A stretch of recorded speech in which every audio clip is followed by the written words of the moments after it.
You are listening to Golden Otter Divinations, where the metaphysical meets the mainstream with Autumn Seibel. Tune in 9 a.m. Pacific the first Friday of every month as Autumn helps you manifest your dreams by connecting to loved ones in spirit, empowering you to find both physical and spiritual healing. Are you ready to transform your life and connect to divine guidance through practical strategies? Golden Otter Divinations is the place to find engaging interviews with medical experts, practicing mediums, intuitives, healers, and many more. Now, here's your host, Autumn Seibel.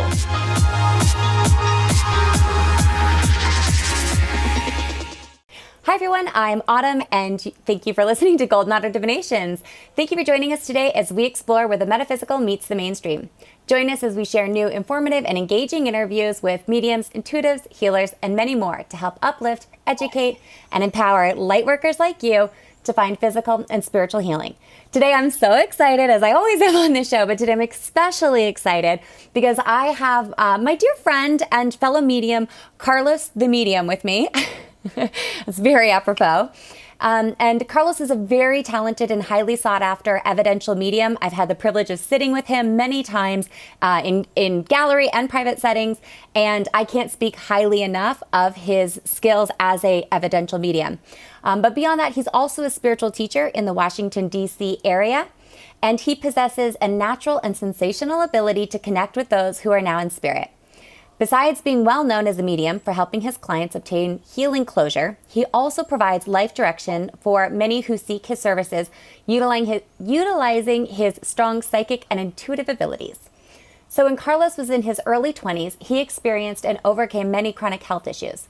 These lessons eventually opened the door towards his sensitivity to spirit. He's here with us today to give lightworkers like us a behind-the-scenes glimpse into how mediumship really works. So without further ado, welcome to Golden Otter Divinations, Carlos. Oh, thank you, Autumn. Thank you so much for having me, and I look forward to this wonderful podcast together. It's so exciting. We've known each other for years, and full disclosure, I've actually had personal readings with you many times, and I think that that's always like a gauge of being like behind the scenes, as we say, how, I don't know, the level of trust that I have in you on a personal level. And so I'm just so excited to have you on the show because I don't always know my guests in such an intimate way, or like in a way where I can say concrete, without a doubt, this. So I'm just excited to be able to, vouch for you in that way.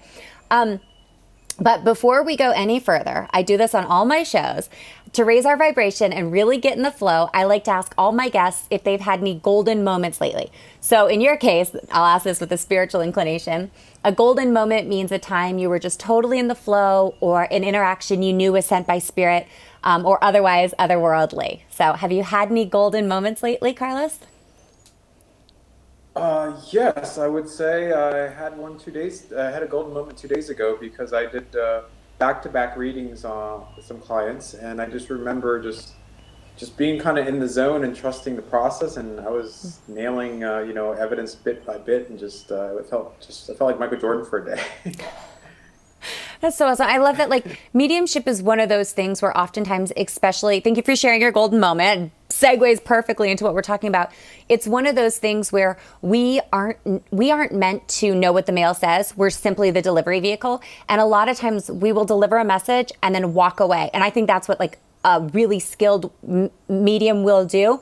But oftentimes, we're human, and you wonder, like, did that land? Did that connect? Were they just being polite? Or is that something? And it's not until sometimes weeks or days or years later that you'll know. And I've been doing something, we'll talk about it later in the show, but I've been doing something with spirit the last 2 years that has helped me just on a personal level, because sometimes you can almost go like, it can just drive you a little bit like, I need to know. But then you're like, that's my human ego. I don't really need to know. I'm moving on. And I know we have this in the show notes to like talk about it.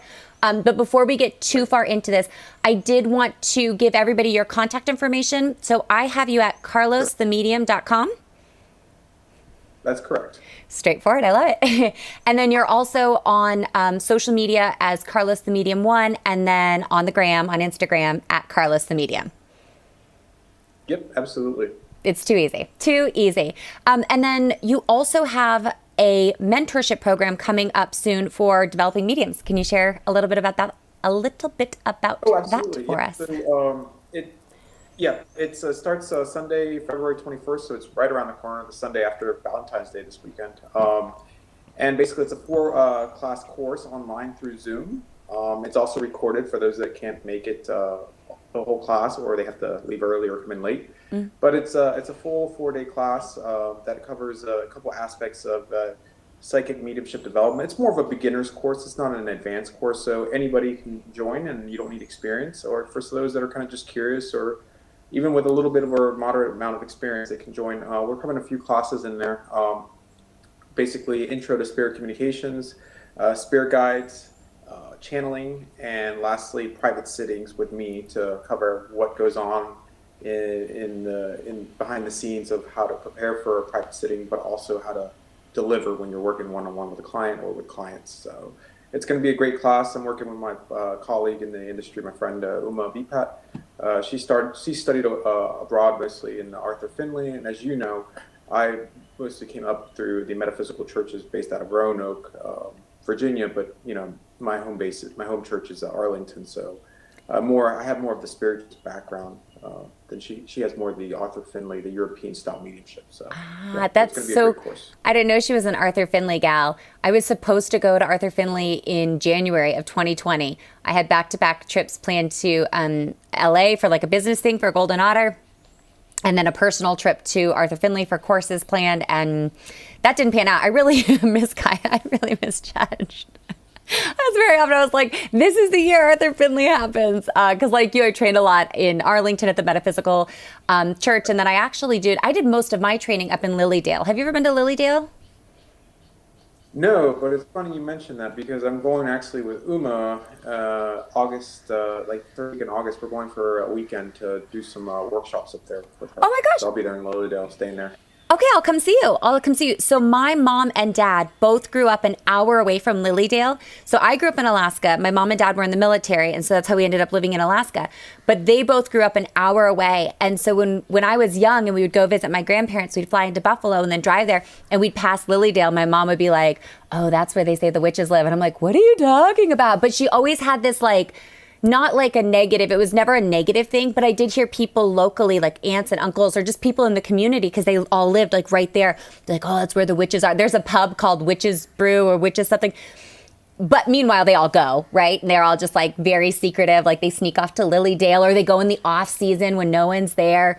And it wasn't until I was an adult and started developing my spiritual gifts that I was like, I don't care if this is taboo. Like, I need to know that, like, I'm not crazy and I'm not alone. And my mom was always really supportive. I feel like she must have known on some level, like, somebody would end up there in our family. And it was just a matter of, like, not being a pariah. But anyways, I digress. That's a book I'm going to write. So, but that really leads us right into our topics, which is many wonder how those with mediumistic abilities connect with the spirit world. But, what if it's more than just one thought? Can you explain a little bit about how your process of connecting works? Absolutely, yeah, I can definitely go into that a little bit. It's a bit complex, but I can kind of break it down. That's why you need to go into that's why everybody needs to be in the mentorship program. That's where that is for. This is just the Cliff Notes. Yes. Yes, so what we're dealing with, and I always tell clients before each session, what we're dealing with is a consciousness of energy with spirit, okay? It's a higher vibration, it's an energy of unconditional love, positivity, light. Think all positive things. That's how this energy comes through. So we're connecting with that consciousness. That consciousness is vibrating at a much higher frequency than we are, because we are here on the earth plane. So we have to raise our vibration to connect with that frequency.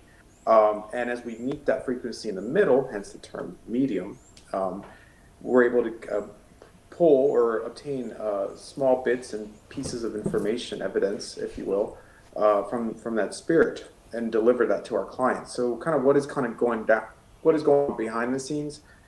As mediums, we're raising our vibration, first off. By setting the intention leads to manifestation, and our vibration's raised.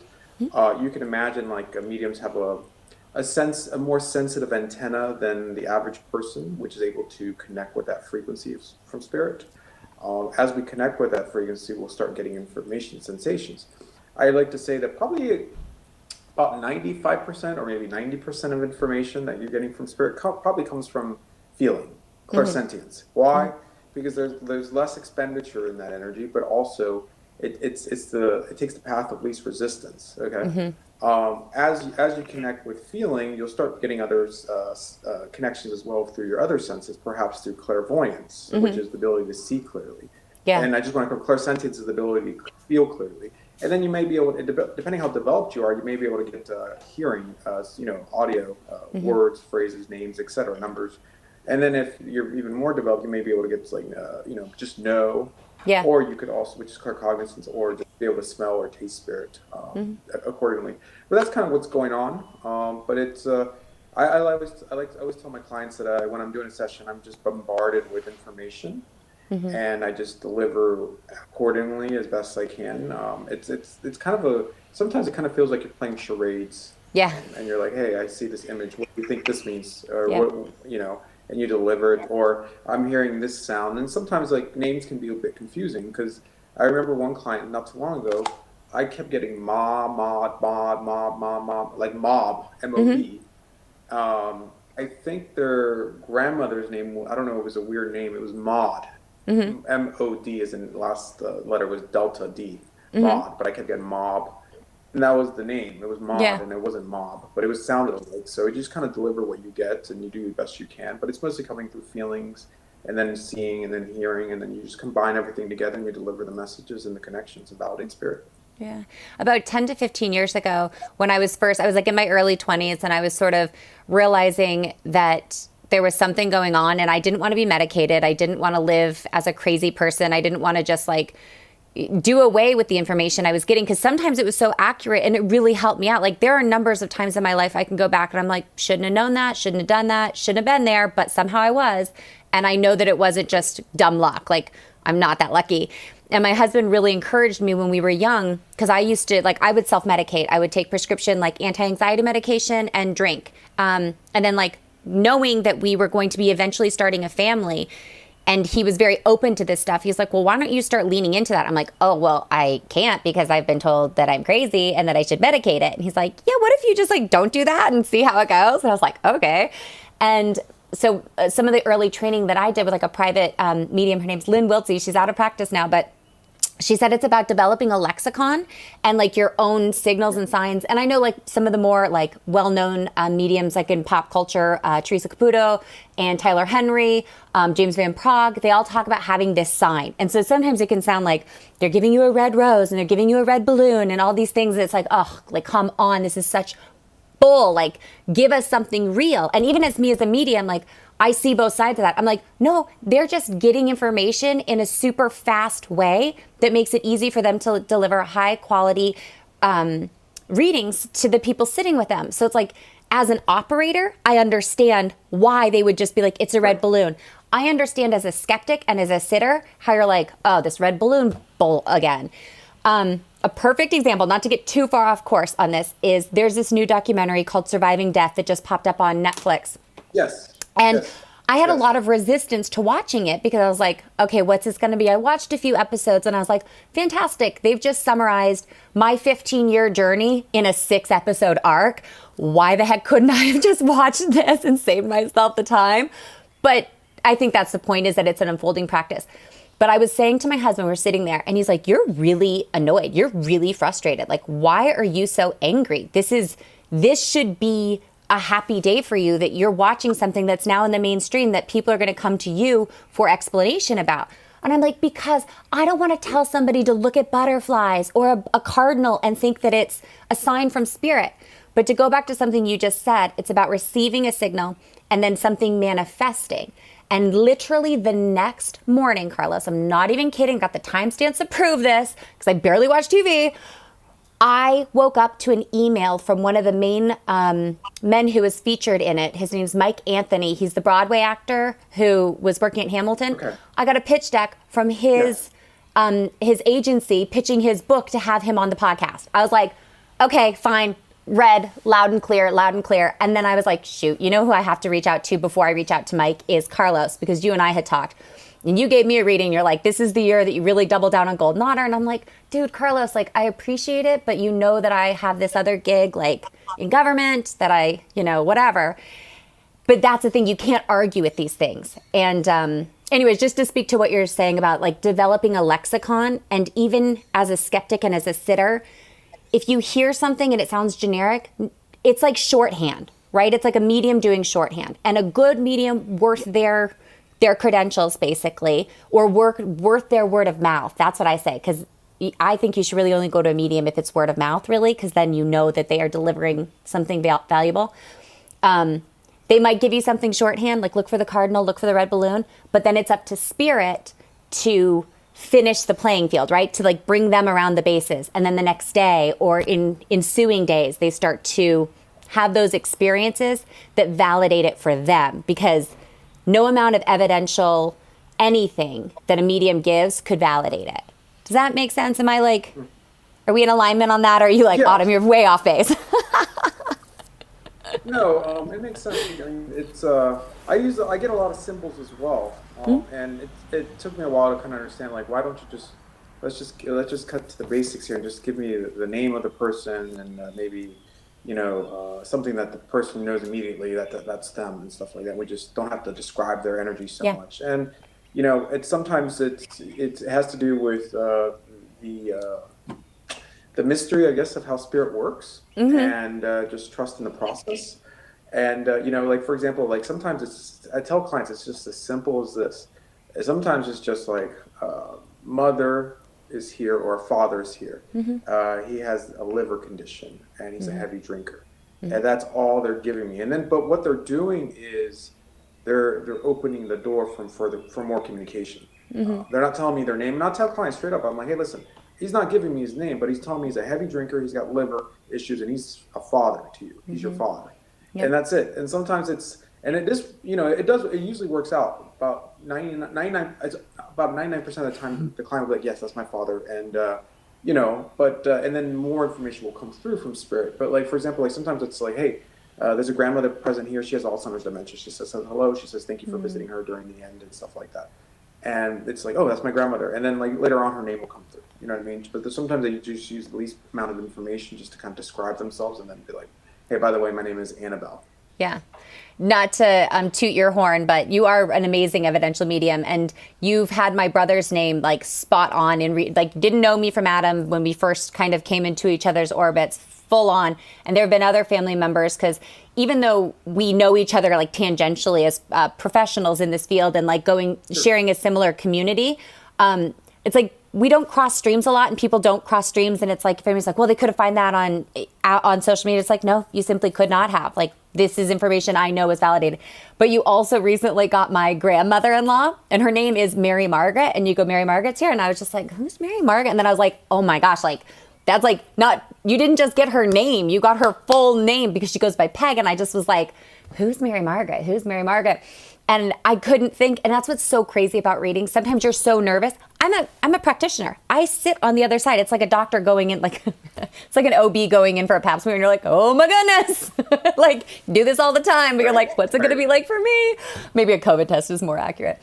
And I like spaced for a second, and here I'm like, you didn't just get her name, you got her full name. And you wouldn't have known that because she went by Peg. So that's just to say here and there, it's like, what are we talking about when we're talking about evidential? It's things that the sitter can confirm quite readily. But sitter amnesia is a real thing. Like the number of times I've been like, Andrew is here to talk to you. And they're like, I know Andrew. No, Andrews? You sure? Because really coming real hard with that Andrews. They're like, well, we have an Andy. And I'm like, short for Andrew? They're like, I don't know. And I'm like, no, just look into it. Just look into it. And they're like, why didn't he say Andy? I'm like, I don't know. He just gave me Andrew. Maybe I was just talking to somebody named Andrew, and so the name popped in. Like, I'm just giving you what I got. Anyways, so since we like talked a little bit about that, I did want to ask, how did you end up in mediumship? Like, you had a professional career, and now you're doing this full time, which I'm so excited for you, because we need more light workers out in the world helping people transitioning, because like we're going through a global energy cycle. Yes. So I always tell people I never thought I would in a million years be in mediumship full time. I never saw that coming, and I didn't ask for this. It's just something that came. Spirit knocked on my door and was like, "Hey, you're going to do this work," and I was like, "No, I'm not." you're talking, you got the wrong house. I think you go that way, that couple houses down. You're talking to the wrong guy here. Like I know your husband is a patriot. He's a service member. He's serving abroad and stuff. We thank him for his service.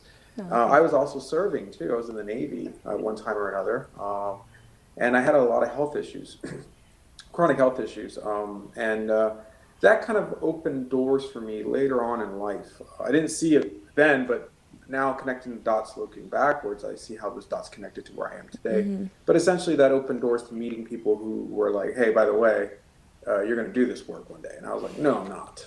I'm like, "No," and they're like, "No, I'm serious. You're going to really be doing this work. You're going to be good at it." I'm like, "No." They're like, "Yeah, you've been through a lot in your life, and also we can tell you that we can validate this for you." And they started giving me a few names of loved ones, and I'm like, "How the heck did they get these names, and how did they know all these things about my life?" And they're like, "You're going to do this work." So I kind of, they dangled the carrot, Spirit dangled the carrot, and I started going for it, and through Arlington Metaphysical, and then I started their seminary program. And once I started doing the work, it kind of was like someone learning to walk again. You know what I mean? Just kind of, I just slowly, but and eventually, before I knew it, I was running. Yeah. Right? And then the next thing you know, is getting visions from Spirit. And I don't get these I guess vivid visions anymore because it's more subtle now that I do this professionally. Yeah. But when I first started, I was getting very vivid visions from Spirit, and that was just like irrefutable. It was categorically that loved one, and like I was getting a name, I was getting something super specific, but I was seeing a full-blown vision in my third eye, in color or in like cartoon-like images. And they were like, "Yeah, that's my best friend. His name was, Bugs or something like that, because it's all Bugs Bunny or something." And I was like, there is something more to this. There is something more to this universe. There's something more that we're connected to. So I started from there, going further down the rabbit hole. And just long story short, that's how I kind of ended up here. I ended up just working really hard going through the metaphysical program the ministerial and mediumship program down in Roanoke. And then, as you met me up in Arlington, just doing numerous events up there, and just, all love offerings, like mind you, road, but eventually, all love offerings. That's something that needs to be put out there. Is the time, energy, dedication that most mediums that make it to kind of where we are at in this game don't do it because there's some financial reward or there's some promise of anything. We have families, we have things that are going on, and there's an urge, and I get it that there are scoundrels out there that have these abilities and take advantage of them, or there's just scoundrels out there who don't have these abilities and take advantage of them. But I've never drawn an actual salary from anything I do with Golden Otter Divinations. Every penny that has ever come into my company has gone back out into the world, employing women abroad, female entrepreneurs, doing malaria net funders, everything and anything. And I'm finally in this position with Spirit where I'm just why are you calling me to do this? You know that I have this other professional ability that I can really excel at. So pick a lane, help me figure it out. So I come to you and you give me some guidance, and I'm like, seriously, Carla, this is not what I was looking for from Spirit. Not at all. I was looking for them to be like, you are no good at this. Get out of here, kid. Go back to being a normal human. Because what you're talking about, as far as I see it, is when I went to Lilydale the first time and I met all these people, kind of like you going to seminary and being around people who can understand the experience of being a medium and how isolating it can be, and then them saying no, you can do this, you're going to do this. I kind of felt at first oh my gosh, wow, this makes sense why I'm so crazy. And then the longer I was kind of doing it, the more I was like, this is what you tell every girl. Do you tell every girl she's going to be a medium? Every mentor, right? And it's just simply not the case. Now that I've been doing readings long enough, and not mentoring necessarily, because in our Lunar Manifestations monthly manifesting group, we have people who are really intuitive, but not necessarily mediums. They have other skills and talents. I'm now realizing no, not everyone is cut out to do this, because you do have to put your ego aside, and there's some other things. But I would equate it to being told everybody can play the piano, in the sense you can put your hands on the keys bah, bah, bah, bah, bah. But to connect specifically with Spirit and to be a medium, it's a higher register, and you have to get up to those keys and then know how to play a tune. And even if you make a mistake, or you're not sure what the next note is, you can find a way to make a melody that gives the people listening or the people in front of you something something that will benefit them, and something that they will leave feeling healed or whole from. So we've talked a little bit about the training that it's taken for you to get to this point, just in general as a medium. So if anybody's out there looking for a trained medium, don't be afraid to ask, like, what are your qualifications? Oh, you're a natural talent? Cool. What other spiritual development have you done? What other professional development have you done? Have you gone to Arthur Findlay College in London? Have you gone to Lilydale in upstate New York? Have you gone to Roanoke? Have you gone to, there's a lot of little spiritual hermitages. And now with the influx of practitioners like you doing online and like a younger generation kind of moving into the online space, there's a lot of opportunity to actually vet people's credentials. That's just like what I would say. And so we kind of went through like how it works for you to connect with your clients. I want to talk like a little bit about how energy is the key to mediumship and the senses. Like, how would you, as a human, as a spiritual being, having a human experience, what would you say that energy is? Like, do you get a feeling when spirit is connecting with you? Do you, like, sometimes I get a tingle, and when I was young, I used to get it, and it really used to bother me, and it didn't hurt. I just knew it was like a spidey sense that people call it, and I would just get really uncomfortable, and I have to go to the bathroom, I have to go do something. Or when I was older, I would drink and I would take anti-anxieties because I did not want that feeling of like, oh no, I'm going to get something and I don't want this. Now that I'm older, I have discernment. I set a deal with spirit. I'm like, I do not deliver the mail unless I'm on the clock and unless there's consent, me, spirit, and the sitter. I will not do a knock and shock. I will not deliver an unsolicited message. Unless you book a session with me, do not expect to talk to your loved ones. Like, I'm a human too, you know? And it took me so many years to be comfortable when I had that feeling, to love it and to trust it and not to be scared of it and like push it away. So that's how I describe it. But like, what would you say? Do you have something like that, or just in general, how you would describe the energy of connecting? Yeah, the energy of spirit is always omnipresent. So it's always there. Mm-hmm. It's just a matter of setting the intention to connect with that frequency. And as you set the intention, your vibration increases and raises. So does your metabolic rate. If I said that correctly, metabolic rate, which hence why after a session you feel tired, burnt out, and stuff like that. Your temperature raises as well, because the frequencies within your body, I don't know if it's the cells or anything, your neurons are all vibrating at a much higher rate, and so it's definitely the energy. But the energy is a very subtle energy. That's the thing. It's extremely subtle. It'll flash before you, and honestly, if you don't know how to pick up on those subtleties, that energy will bypass your frame of mind, or the senses you're utilizing. It's all there, and it kind of feels invisible. Well, it is invisible, but it's not tangible, and that's why there's a lot of skepticism with it, because it's like, connecting with spirit, nothing there. You know what I mean? And then I'm here, I'm connecting, I don't see anything, I don't feel anything, hear anything, but it's there. And I like to think of it this way. I like to think of spirit kind of in the cloud, in a cloud of energy. Like we use the cloud to store information. It's a cloud of consciousness, of love. And it's just a matter of dialing into that frequency and start, getting a little bit of nuggets of information and just pulling from it. And the more information we get, the more we deliver and stuff like that. And if we reach the point of exhaustion or where spirit's no longer delivering, we know that connection's already completely cut off. And stuff like we move on to the next connection, or we can finish the reading. But it's a form of energy. It's a stream of information, a stream of consciousness from the spirit world.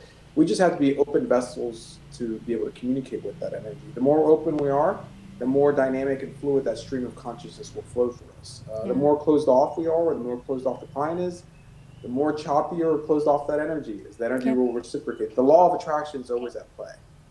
Absolutely. That's like for anybody who has watched Tyler Henry on his E Hollywood, when the poor kid, he's like so young and he just gets so sweaty, and you're just like, oh man, dude, I remember being that age, and like, because he's not that old. He's like in his early 20s, so your hormones are still a little bit like, 22. And you're just like, I think of him all the time, and I'm like, man.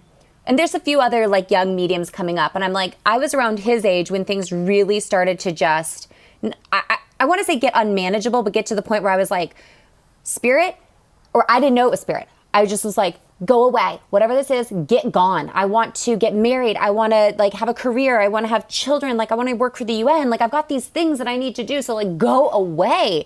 And I just wanted to medicate it away. But like that wasn't healthy, you know? And I talk a lot about that, like the realness of like how you can get caught in these spirals, especially if there's like medical professionals involved telling you that like it's crazy, which is why I love that surviving death thing so much, is that they did bring in some medical professionals to be like, hey, this is what's up. My mom's a doctor. And if it weren't for her walking along, like right beside me at every step of my journey, and her refusing to let me become a statistic, refusing to let me become like a, you know, get caught in the wheels of the mental health crisis that, you know, happens well, globally, I don't know that I would have been able to develop my gifts and know what that energy feels like. And so when I see young kids like him doing it, you know, the getting sweaty part, like that's neither here nor there. He just kind of like, I get sweaty, but it's like the journey of how that kind of unfolds. I was going to say something a second ago just about how even at this stage in the game, I don't test spirit. I don't test them anymore. Because I think I'd like to talk about that, how like the difference between ego and knowing like how to trust basically. But I've started doing this thing. It's like consent. I need 3-way consent. My consent to channel, spirit's consent to like give a message, which is usually they're the ones who ping in first. We're like, hey, I got something. I'm like, nope, you got to get your sitter to come to me. So we do this properly.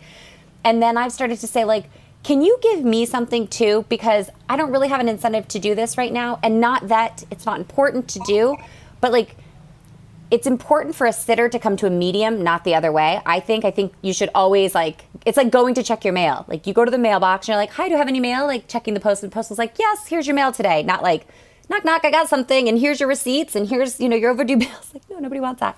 And Spirit's been playing with me lately in a really fun way, so that they'll only give me like 3/4 of a message, and they'll tell me one last thing, but then I'm like, the energy is dying, the energy is fading, pun intended. And I'm like, okay, it's time to wrap it up. And I won't say that one last thing. And then they will like circle back in a way that one last thing is the thing that makes it just like, you know, a candle on a cake, or sugar on a cake, as they say here. And then for me is when I get the thing that I'm like, okay, this is not a figment of my imagination. There's just no way. And it's like, I don't know, maybe that's a point that I personally need to set down my ego and just trust and kind of like trust fall. But at the same time, we are human. And it's nice when Spirit hooks us up like that too. Right. So you say hindsight is 2020. What have you learned at this point as a medium? As a professional medium, I should say. Honestly, trust that there's something bigger out there in the universe, infinite, that you are very much a part of, like everyone else in this universe. That we are connected to everything, and everything in the universe. Everything in the universe is connected to us. I didn't realize that there was more than meets the eye to Spirit, and that. Time and time again, doing this work, I've fallen on my face a few times, starting out and as a practitioner, and even as a professional sometimes. I'm not perfect doing this work, but Spirit has always led me the way, and it just gives me this kind of boost of confidence, this inner knowing that Spirit's lighting the path, and I just follow the breadcrumbs that they're leaving in front of me, and I just follow that path. But I feel grateful to be able to connect with people and help them. I'm very grateful for that, and just very honored that I'm able to do this work to serve the community and help other people with what I have, and shine my light upon others. And I didn't realize that, like I said earlier, if they would have told me when I was in high school, like at a fair, what do you want to be? I probably would have said, I'd like to do this in life, or maybe be a professional soccer player, or work in aviation like I did for a while. Yeah. But I never would. They would have said, oh no, they have another plan for you. You're going to end up doing spiritual work, spirit communications. Be a medium. I was like, no way. So I'm just kind of, it's interesting seeing how the dots connect, looking backwards with hindsight 2020. And see how you land where you are today. You know what I mean? And you, like, for example, you and I met at Arlington Metaphysical Chapel during the services, the evening services. I remember the Sunday services. And when I'd waddle in really pregnant. 3 or 4 years later. Yeah. 3 or 4 years later that you and I would be doing a podcast together. I would have never saw it. I just went, okay. It's just like crazy. But that's how the universe has plans for us. And down the road we may connect in another way, which is just very interesting how spirit works behind closed doors. That's why it's important to have faith and trust that no matter what you're going through, just know that the spirit's always looking out for you with the best of interest. It may seem like right now it's like, oh, I can't see. It's foggy, and it's hazy in front of me looking forward. But just know that Spirit's got the clear picture for you, and you got to trust. Just trust. That's so true. That's like, I'm going through a big transition right now. I'm leaving Africa. We've been here 2 years. I've been working for our government. My spouse is active duty military, which is what brought us to Africa. And I thought I would be doing Golden Otter full time while I was here. And then life had other plans. And now I'm like, well, I feel more equipped to go back to Golden Otter than I ever did before. And while I was in this kind of like, oh, do I do it? Do I not? Somebody kept saying like, well, just what did you want to be when you were young? What did you want to do when you were young? And I'm like, I just wanted to leave Alaska and see the world and travel and explore. And I'm like, oh, I'm doing that. But then I like had to get back to the core things that like made me happy when I was young. And my mom's an internist, as I mentioned, and she used to take me to this, it's like a medical retirement home in Alaska, it's called the Pioneers Home. And it's where like, it's kind of like hospice, but also like long-term medical care for the infirmed. And in Surviving Death, I can't remember what the later episode is, and I believe his name was Dr. Christopher Kerr, if I'm not saying that wrong. He did like palliative care in, of all places, Buffalo, which happens to be, bizarrely, where I'm about to go back to in the States, like Buffalo, Lilydale. I'm going to be like within an hour of that as like my landing pad as we come back to the US before we come back down to DC and kind of like get set up and all that. And I'm like, this is so weird and crazy. But seeing his interest and just the interest in hospice, like end of life, palliative care, listening to people. That's what I did when I was a kid. My mom would take me to the retirement home where she would see patients, and she'd literally plunk me in rooms and be like, just talk to them, Autumn. Tap dance, sing, dance, do whatever you got to do to just like brighten these people's day, because a lot of them don't have family. A lot of them, they call them sourdoughs in Alaska, meaning like they're from the lower 48. They came up for work. All their friends and family have died and they're just kind of here alone. And I used to sit with people and have these really bizarre experiences that as a kid never made sense to me. And as an adult, I'm like, no wonder they never made sense. And if you've watched Surviving Death, anyone listening, pay attention to like the elderly woman who says that like her husband was there and it was like a clear vision. I would be sitting in rooms with elderly people and they would be talking about their loved ones as if they were there. Oftentimes, I would just assume they were on the other side of like a literal curtain, not a metaphysical one, like a literal, like there was a bed next to them. And I just assumed they were referring to their spouse who was sleeping. And it was so vivid. And then I would come out and I'd be like, oh, Mom, Mr. So-and-so was saying that Mrs. this and this. And she's like, okay. And it would turn out that she was dead. These are like end of life visions that these people are having. As a kid, when you're little, it's easy to confuse the things. But my mom always noted it and noted the consistency of what I was saying. And then as I got older, I realized that was something I shouldn't like talk about. And then I would just get really confused because I'm like, all right, well, I'm pretty sure. Like, I'm like, did I say the wrong name? I was like, well, it's that room. And I was like, no. And like, I have vivid memories of like sitting in this retirement home and seeing Pioneer Peak, which is a mountain, out on the left-hand side. And I'd be like, no, Mom, it's that room because I could see Pioneer Peak. That's the room they were in. She's like, okay, honey. So it's like things like that. Anyways, I can't remember where I was going with that because I just like got lost in a diatribe. But to all that to say, I was recently reminded of why we have mediums. Even when I question why I'm being called to do this work, seeing Surviving Death and seeing the comfort that it brings grieving people, I was like, that's what I'm meant to do. And I recently experienced a pretty tragic loss of like a dear friend. And she came to me in a vision 2 weeks after she passed. And somebody just asked me, they're like, what happens when you lose somebody? And I'm like, well, if it's something that I know is coming, generally I have plenty of time. I do end of life stuff with them, whether they know it or not. And I just kind of keep myself rolling. I said, but when it hits close to home and it's hard to understand, it's a mother with 4 little girls. You're just like, what the actual heck? Like, this isn't supposed to happen. And it has me thinking as a medium, like, okay, if this is real, like I better get something that I can sink my teeth into that helps me in my grieving process. And when that happens, I forget that not everyone has that. And I just was reminded of this deep pain. And I lived in it for 2 weeks before I got a night vision or like a dream when she visited me. And then that was when I was able to start healing and processing. It's a loss that will take time to heal and process. But I only had to wait 2 weeks. I can't imagine how long some people have to wait before they can see somebody like you. And even just get a breadcrumb on that healing path, you know, even if it's just that one thing that turns a skeptic from like, this is all nonsense to maybe there's something there. And I guess that's, you know, what I would encourage anybody who's considering. Definitely seek out Carlos. You do Zoom calls? You take clients via Zoom? I do. And do you notice any difference? Honestly, that right now, no, not too much. To be honest with you, with Zoom and in person, I probably would say my preference is always in person, but then Zoom, and then finally phone is my last preference. But you know, I'm able to get the person's auric field around them. I'm also able to pick up energy around them that's visual there, that allows me to kind of see what's going on with their energy and stuff like that. And I'm not talking about facial cues or anything. I'm talking about just their energy overall. Like it's no different than what you can see around me, like what kind of person I am just from having this conversation together. Yeah. And stuff like that, you know. But yeah, I mean, I'll be honest with you, this is where I surprise myself too.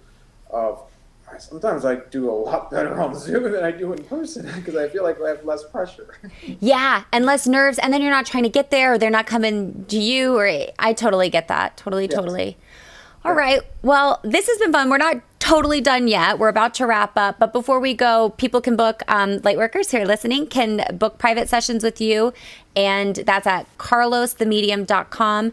And could you share one more time what your upcoming mentorship, like just some more details of it? Absolutely. So it starts Sunday, February 21st. It's an all-day class. It's a 4-class program. It's online. It's going to be with 2 instructors, myself and Uma Bipat. And basically we're covering, it's for beginners. Those are interested in developing their mediumship abilities and furthering them a little bit. So they're experienced needed, but we're covering spirit communications, guides, channeling, and one-on-one private sittings. So we're covering a little bit of that, and it's through Zoom and it's recorded. So if you can't make the full class or you have to leave early, you'll get a recorded of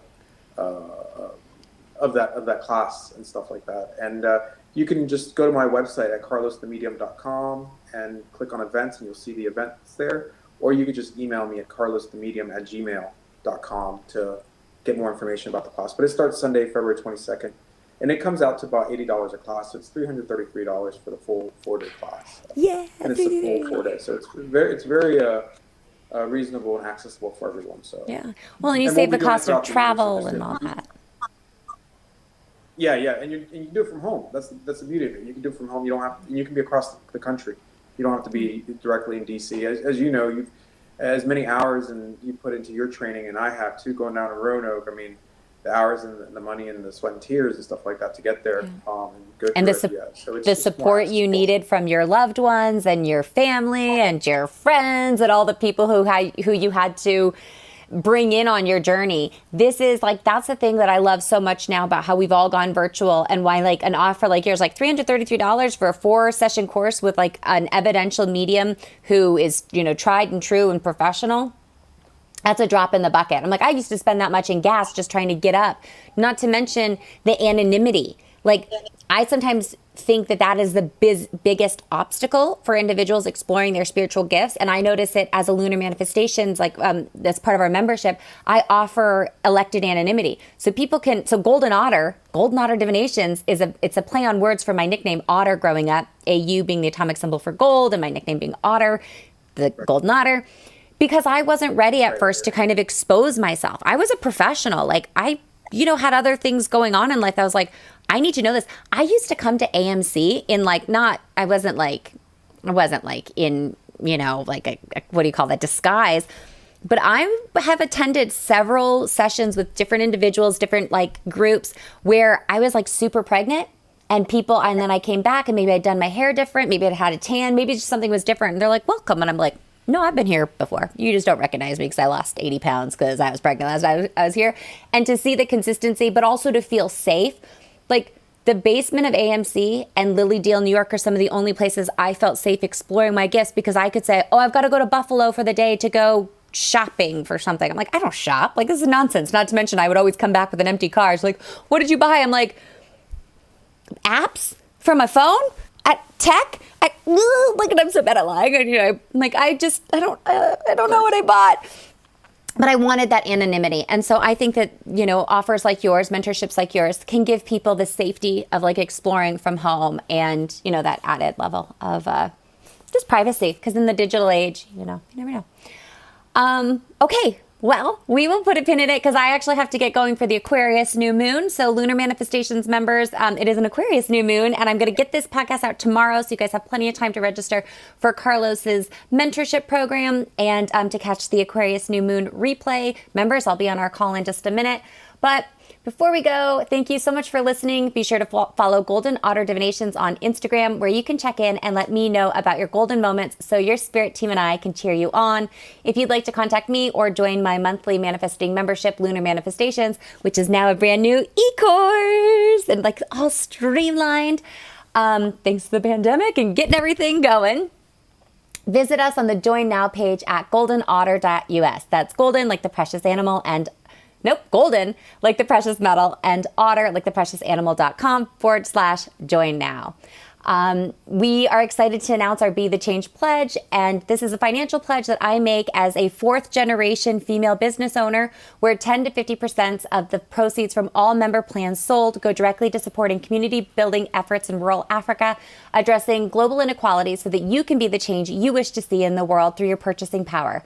To learn more, click the Be the Change link in our show notes and keep an eye on our Be the Change page, where I'm going to be updating the endeavors that we've been funding over the last 2 years, which include starting multiple small businesses for female entrepreneurs, a malaria net fundraiser that we did, raising the funds for 200 malaria nets, and a school planting project, and just so many things that were made possible by your memberships. So we're a social purpose business, meaning our growth is tied directly to the good that we can do in the world. So when you invest in becoming a Golden Otter member, Lunar Manifestations member, not only are you investing in yourself and your spiritual development, you are actively putting good back out into the world, which is the whole reason we came to this Earth classroom, right?